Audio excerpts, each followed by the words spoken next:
Conference season's over, so it's back to the kitchen for us domestic goddesses.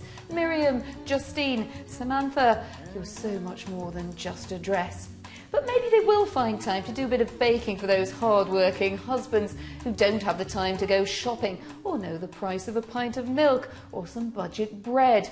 But as LBC's Nick Ferrari found out, David Cameron's a dab hand when it comes to a rustic loaf. But I don't buy the value slice loaf. I've got a bread maker at home, which I delight in using. But you can buy a loaf in a supermarket for well north of £1. Or a little bit south, I have to tell you. A value loaf, sir, is 47 pence, Prime Minister. Oh, well, I don't buy I'm trying to get my children to eat that, yes. The sort of granary. Granary? Homemade? Bread maker? The northern lass in me says that's a bit of a half-baked response. But the Chancellor, George Osborne, was playing MasterChef. He wants to stock up the national larder to stave off another recession. So I can tell you today that when we've dealt with Labour's deficit, we will have a surplus in good times as insurance against difficult times ahead. And provided the recovery is sustained, our goal is to achieve that surplus in the next Parliament. Prudent George has put Labour on the spot by implying that they just turned the economy into a right old mess. But there was a bold claim there that he could get the country back into surplus. Well, that's big talk, given that he's only paid off a third of the structural deficit. As always, Boris was the icing on the delegates' cake. And he threw his fans some tasty crumbs with an opening joke about his future appetites. Not so long ago, I welcomed the former French Prime Minister, Monsieur Alain Juppé, to my office in City Hall, and we shook hands and had a very tête-à-tête. And he told me that he was now the mayor of Bordeaux. I think he may be mayor of Bordeaux when he was Prime Minister. It's the kind of thing they do in France. Very good idea, in my view.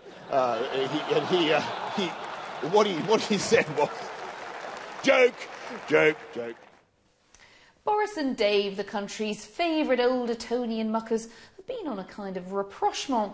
Boris needs to get back into the Commons if he's going to get any further up the greasy pole. One rival who didn't get such a warm welcome, though, was the UKIP leader, Nigel Farage. Now, Nigel is more your sliced white sort of bloke than your granary with sun-dried tomatoes and parmesan. Mr Cameron would love to keep him locked in the store cupboard, but despite the fact that Nigel's fringe event was unofficial, the crowds came, and it was butter knives at dawn between UKIP and the Tories.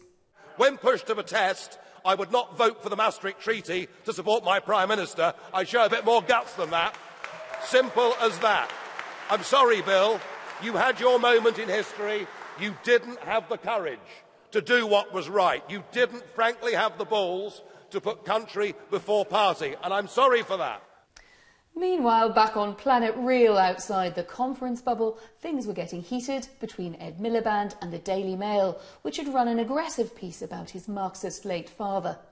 As the hostilities rage on, he's written to Lord Rothermere, the paper's proprietor, about its conduct. But in the real political fight, Mr Cameron's trying hard to neutralise the Farage effect. He's got to get across the idea that a vote for UKIP could end up with Ed and Justine moving into that nice number 10 kitchen that Sam had installed. We know that profit, wealth creation, tax cuts, enterprise, these are not dirty elitist words. They're not the problem. They really are the solution, because it's not government that creates jobs, it's businesses. It's businesses that get wages in people's pockets, food on their tables, hope for their families, and yes, success for our country. There is no shortcut.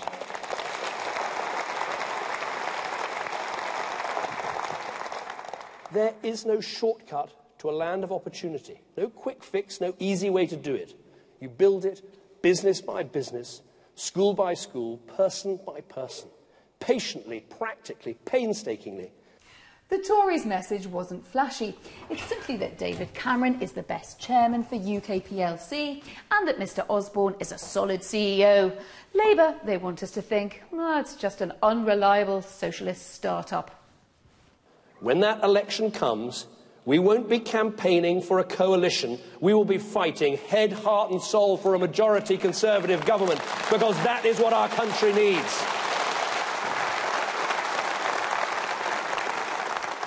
Well, that's it. Conference season all cleared away. The Tories served up some steady fare, but it's new socialist Labour who've gobbled up the political headlines.